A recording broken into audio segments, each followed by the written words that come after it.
Ya, jadi gini, misalnya kita bicara simple ya. Kita sekarang misalnya pemain e-sport itu ada 1 juta nih, ya kan? Waktu kita berusaha nih ya, e-sportnya makin lama makin bagus ya kan. Akhirnya dari 1 juta ini jadi 5 juta, ya kan?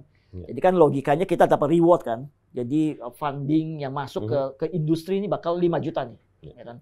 Nanti kalau besok yang tanding yang jadi membernya, yang tandingnya, yang apanya jadi 10 juta, ya kan? Berarti kita akan punya 10 juta yang akan support ke e-sport kan. Nah, jadi e-sportnya makin lama makin besar. Tapi kalau misalnya kondisinya semuanya free, ya kan? Jadi sebenarnya member e-sportnya cuma 1 juta atau 5 juta atau cuma 100.000 semua sama aja. Mau 10 juta juga nggak pengaruh. Ya mau 10 juta pengaruh kan? Karena endingnya kita akan tergantung dari si sponsornya. Ya kan, sponsornya ini ada funding nggak? Dan fundingnya berapa besar? Dia cuma punya funding misalnya dengan scalability-nya hanya untuk 50.000 orang, ya terpaksa kita cuma pakai segitu aja. Gitu, 50.000 orang walaupun kita punya 5 juta gitu loh. Jadi memang satu industri yang bagus itu adalah kalau dari penikmatnya ya, penikmat atau usernya itu mereka tuh contribute ke revenue. Nah, ini terjadi di industri lain. Kayak industri musik, ya kan? Yang mau nonton konser makin banyak, berarti makin banyak yang fundingnya masuk. Ya kan, dari makin banyak yang beli tiket, makin banyak apa kan. Jadi bikin eventnya juga makin banyak. Yang makin sering bikin event, makin banyak event. Mereka nggak terlalu tergantung sama sponsor. Sponsor dianggap sebagai bonus gitu loh. Nah, bisa bayangin, kalau semua yang nonton free, tergantung sponsor. Mendadak kita bilang sekarang lagi ada misalnya bisnis lagi jelek nih, gitu kan. Misalnya contoh gitu kan, sponsor pada stop nih. Ya, misal lagi menjelang pemilu contoh nih ya, menjelang pemilu gitu kan. Mereka bilang oke, mereka sementara stop dulu. Padahal yang nonton masih ada berapa juta orang nih mau nonton. Tapi tidak ada yang bikin konser. Karena nggak ada fundingnya gitu kan. Padahal yang mau nonton berapa juta kan. Karena kenapa? Karena beberapa juta ini tidak contribute. Tapi karena musik itu mereka contribute, ya kan, yang bikin konser nggak bakal stop. Ada 5 juta orang yang mau beli tiket. Bayar terus kan. Jadi ini yang akan bikin terus gitu loh. Jadi industrinya itu bagus.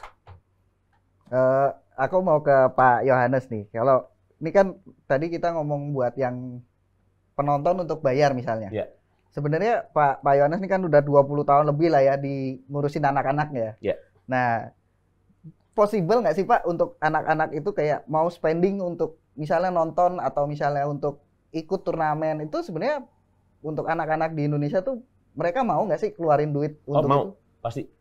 Mau ya? Justru kalau kita di pendidikan misalnya, kita malah kebalikannya. Kalau turnamen itu free, kita tanda tanya. Kalau turnamen gratis, nggak ada pendaftaran, sekolah kan tanda tanya, kenapa ini free? Ada alasan apa ini?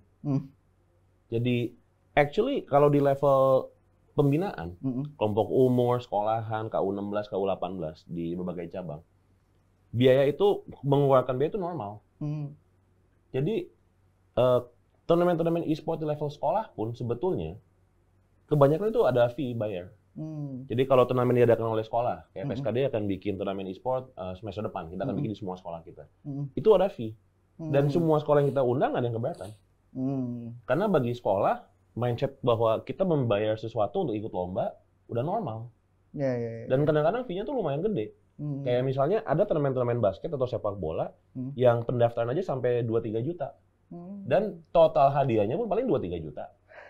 Karena bukan masalah mencari prize pool atau mencari hadiahnya. It's just mengikuti event aja. Banyak hal yang sebenarnya bisa dicari dari selain hadiah gitu ya. Experience, terus ya gengsi gitu kan. Juara satu sekolah satu SMA di Jakarta itu juga gengsinya pasti bagus banget gitu kan. Itu yang mungkin perlu sama ya IO nih ya kalau nonton atau dari publisher atau dari bahkan fans ya ini mungkin bisa jadi apa ya untuk diubah gitu loh mindsetnya, nggak bahwa prize pool tuh bukan segala-galanya sebenarnya gitu kan. Oh sama sekali bukan. Dan kalau untuk misalnya anak-anak remaja atau SMA gitu lah Pak, itu menurut Pak Yohanes nih harga tiket tuh yang kira-kira make sense untuk nonton ya misalnya. Nah ini sedikit beda karena kita mesti lihat juga keadaan ekonomi masing-masing keluarga. Data menunjukkan bahwa banyak sekali murid di DKI Jakarta saja taraf ekonomi menengah bawah dan bawah atas. Jadi mesti lihat eventnya. Kayak misalnya kita bilang basket, ada salah satu event besar baru selesai. Skalanya se-DKI tapi hype-nya besar, finalnya di Indonesia Arena. Itu tiket sampai 100, 200, 300 ribu ada, dan sold out. Yang nonton anak-anak banyak. Kalau event-eventnya tidak ada service bagi penonton, tempat duduknya nggak enak, panas, berisik, kadang-kadang hal simple. Papan skor ketutupan sama tiang. Itu penonton males. Kalau anak-anak, mereka bukan bayar untuk prize pool atau event atau apa sebetulnya kalau untuk penonton. Mereka bayar untuk support teman-temannya. Jadi selama mereka sanggup dan memang punya dananya, banyak yang masih mau. Jadi kalau di anak-anak level usia sekolah, kadang-kadang pertimbangannya bukan mau atau enggak, tapi ada nggak dananya. Jadi kalau di level itu keluar biaya itu hal yang normal, selama biayanya wajar sebetulnya. Ya, jangan kayak yang major kapan itu ya, yang 12 juta ya, Pak. Tapi saya dulu ya, saya dulu pernah bikin turnamen yang Dota ya, yang Jakarta Minor itu ya. Itu waktu itu tiketnya juga nggak murah sebenarnya sih. 600.000 dan 1 juta. Tapi kan nggak 12 juta, Pak. Oh iya. Cuma waktu itu kan dalam keadaan free terus. Iya. Yang nggak pernah. Itu pertama kali gitu ya. Tapi itu rame ya, Pak? Yang 1 juta itu sold out di bawah 24 jam. Bahkan saya dengar, ya sama juga ya, namanya sold out gitu ya. Itu pasti banyak yang dari calo segala macam kan. Bahkan saya dengar dari calo itu jual di market tuh banyak yang beli di harga 2,5 juta. 2,4, 2,5 juta gitu kan. Mereka beli gitu loh. Nah, berarti sebenarnya pada dasarnya mereka oke. Jadi menurut mereka mungkin worth it untuk masuk event itu dengan nilai misalnya 2,5 juta atau dengan 1 juta. Ya kan? Tapi ada juga kan event yang mungkin terlalu mahal ya kan, mereka nggak mau. Nah, itu kan sebenarnya kan ya IO-nya menentukan lah ya kan. Waktu dia kasih harga mahal pasti ada kelebihan apa nih gitu loh. Nah, tapi pada dasarnya sebenarnya orang tuh bisa spend. Orang tuh sebenarnya bisa gitu loh. Dan kalau misalnya usernya itu spend ya kan, itu sebenarnya sehat buat industrinya. Jadi poin pentingnya itu sebenarnya itu gitu loh. Kalau semua industri itu yang di dalamnya yang terlibat dalam industri semua harus free semua, ya kan? Industrinya nggak sehat. Karena industrinya tergantung minta-minta kan, minta-minta sama yang punya uang gitu kan. Yang dimana yang punya uang itu belum tentu berkepentingan sama industri ini. Dia hanya pakai sebentar untuk misalnya untuk promosi gitu kan. Tapi setelah dia promosi 2, 3, 4 kali, ya kan dia pikir udah cukup. Saya mau promosi di tempat lain. Udah gitu loh. Kita minta lagi dia nggak kasih gitu loh. Jadi industrinya itu kayak mau jalan, olinya nggak ada. Mau jalan, olinya nggak ada gitu loh. Dan juga kalau misalnya event-event itu free, ada kemungkinan terjadi suatu imbalance di pasar. Kenapa? Game publisher yang punya financial yang udah kuat, dia bisa terus push eventnya free. Game publisher yang menang atau kecil, mau nggak mau dia mesti bikin eventnya bayar. Kalah persaingan ujung-ujungnya. Jadi itu salah satu posisi di mana yang punya dana ya bisa lebih powerful posisinya. Dan kayak misalnya di olahraga di luar negeri, kalau sepak bola setahu saya tidak, tapi udah mulai ya financial fair play ya kalau Liga Inggris. Tapi kayak di Amerika, NBA dan beberapa cabang olahraga lain, mereka punya salary cap. Total pengeluaran buat gaji boleh berapa. Bahkan untuk beberapa event ada batasan maksimal untuk uang hadiah boleh berapa. Karena kalau lewat hal tertentu jadi persaingan tidak sehat. Jadi justru selain ada UMR-nya, berarti ada cap-nya juga ya, Pak? Ada cap.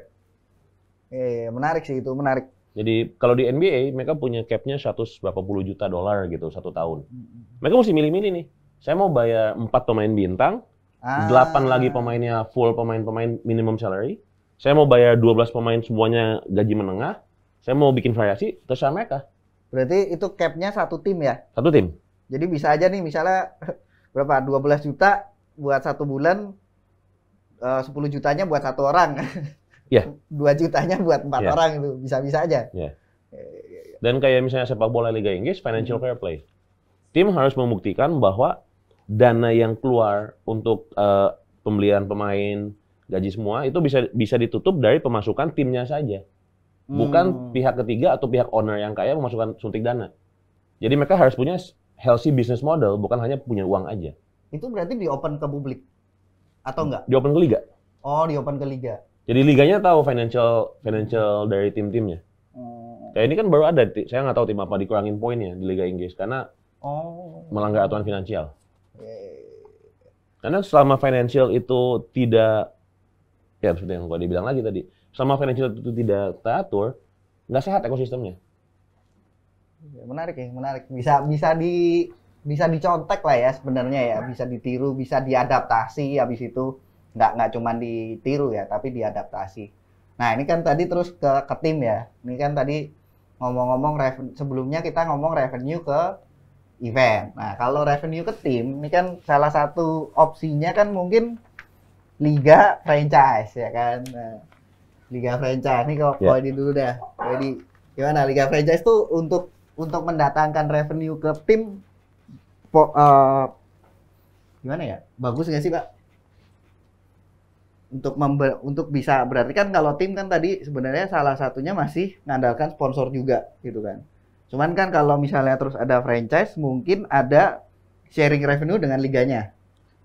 Nah, apakah itu bisa jadi sumber pendapatan yang bagus gitu buat si tim, si liga franchise ini, sharing revenue dari liga?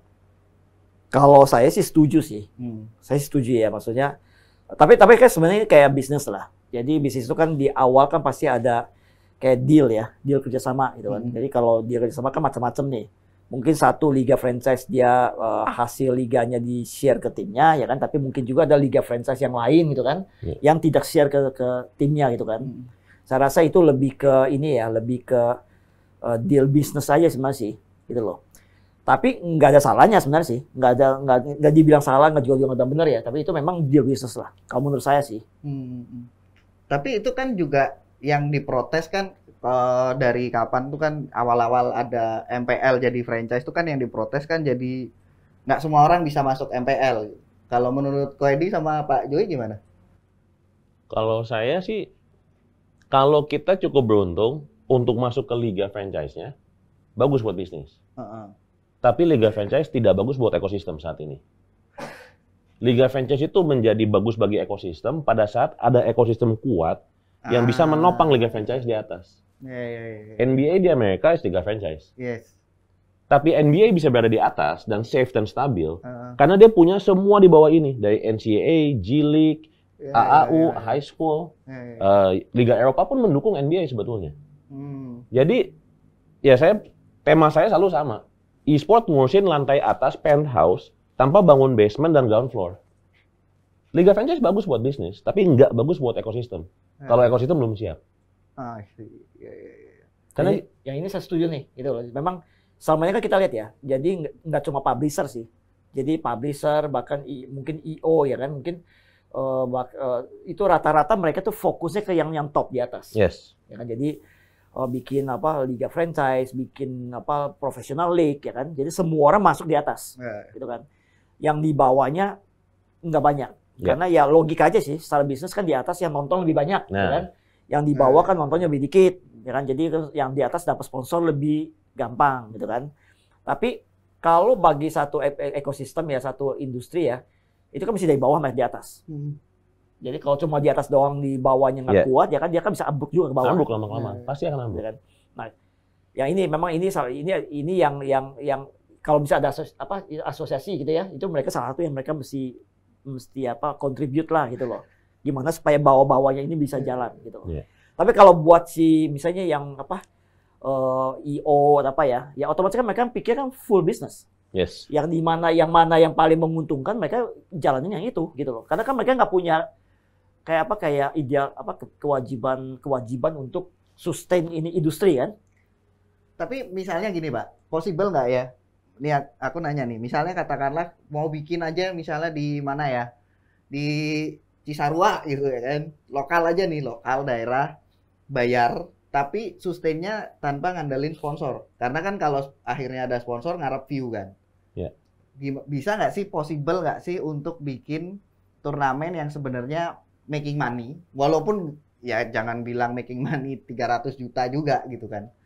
Bisa nggak sih sebenarnya kayak gitu, mulai kecil-kecilan aja, misalnya satu di Bogor dulu, di mana gitu, di Cilacap gitu. Pasti bisa. Sebenarnya bisa ya? Karena di semua cabang olahraga lain bisa. Now, making money-nya nggak gede.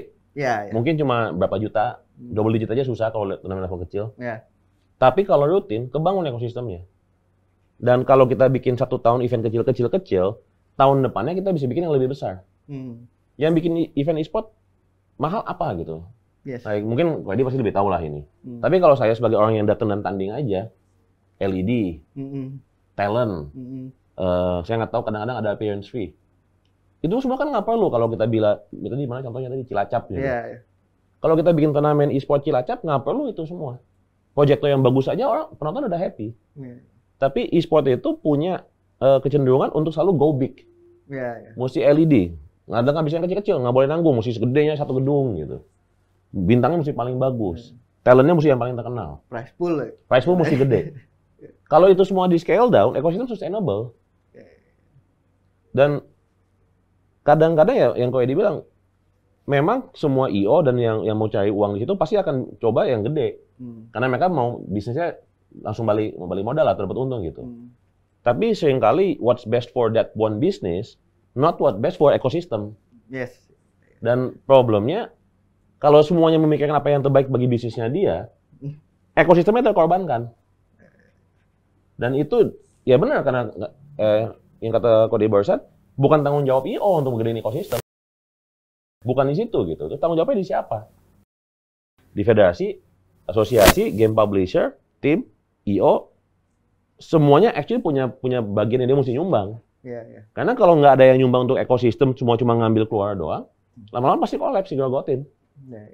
Ya sebenarnya ini kalau menurut saya juga tanggung jawab bersama sih ya. Ya IO juga ikut bertanggung jawab sih sebenarnya. Karena kan mereka akhirnya kalau nggak ada turnamen mereka mau bikin garap apa gitu kan. Cuman ya timnya juga jangan kayak maunya ikutnya yang price poolnya 1M ke atas gitu-gitu kali ya Pak ya. Sebenarnya yang paling penting lah sebenarnya, ya kan, yang paling penting kalau pendapat saya pribadi sih, ya kan, paling penting itu sebenarnya adalah yang saya bilang tadi itu yang user itu contribute, ya kan. Jadi siapapun akan bisa bikin event di daerah manapun bisa bikin event. Kalau misalnya contoh nih, ya, misalnya simpelnya adalah untuk tanding itu dia mesti bayar registrasi, ya. Karena dulu pernah kejadian, jadi semua orang bisa bikin event, ya kan, caranya gampang. Peserta yang tanding, ya kan, semua bayar registrasi. Nanti 70% dari registrasi jadikan hadiah, 30% buat fee penyelenggara, ya kan. Atau misalnya 60% jadi hadiah, ya kan, 40% buat fee penyelenggara. Ya kan? Kalau misalnya pesertanya cuma 10 tim, wah dikit sekali nih, ya kan, 50.000 kali 10 tim cuma 500.000, ya kan. Ya nggak usah salahin dah. Sorry to say kan, cuma 10 tim jadi hadiahnya mungkin cuma 300.000 gitu loh. 200.000 buat kita kerja lah, ya, urusin kan. Nah, dengan sistem seperti itu ya kan, siapapun bisa bikin event. Udah nggak perlu bikin sponsor, ya kan. Cara mereka gimana? Jangan dapetin 10 tim dong. Gimana caranya kita bisa dapetin 100 tim? Gimana caranya kita bisa dapetin 500 tim? Ya kan? Dengan 500 tim ya kan berarti kan hadiahnya makin besar.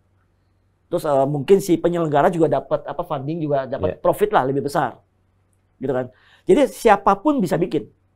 Kalau misalnya dari user atau dari market itu contribute. Kalau nggak contribute ya itu kita memang tergantung sama sponsor. Dan ya scale down, Pak. Mau nggak mau. Maksudnya kalau usernya contribute tapi nggak mau scale down, kontributnya kegedean juga. Betul. Jadi ya mungkin itu kali ya poin pentingnya ngobrol-ngobrol kali ini ya. Satu mungkin dari user harus mulai ini ya dibudayakan ya. Biasakan ya. Atau biasakanlah dibudayakan boleh. Iya, dimulai lah ketika ya kan aku yakin teman-teman fans e-sport juga nggak mau kan ketika nanti 5 tahun lagi udah nggak ada tontonan e-sport gitu kan. Ya sedih juga, gue yakin fans juga kecewa gitu kan. Nah mungkin bisa juga mulai dari sekarang gitu kan, yang biasanya nyawer si VTuber ya kan, mungkin bisa mulai buat budgetnya disisihkan buat nonton turnamen atau buat ikut turnamen gitu-gitu. Terus sama ya yang satunya di scale down. Sebenarnya kapan itu saya juga bantuin Valentinus Sanusi, ya, halo Ko Valen, untuk bikin turnamen Liga 1 PES namanya sekarang bukan PES. Namanya sekarang eFootball. Nah, itu juga prize pool-nya kecil, Pak.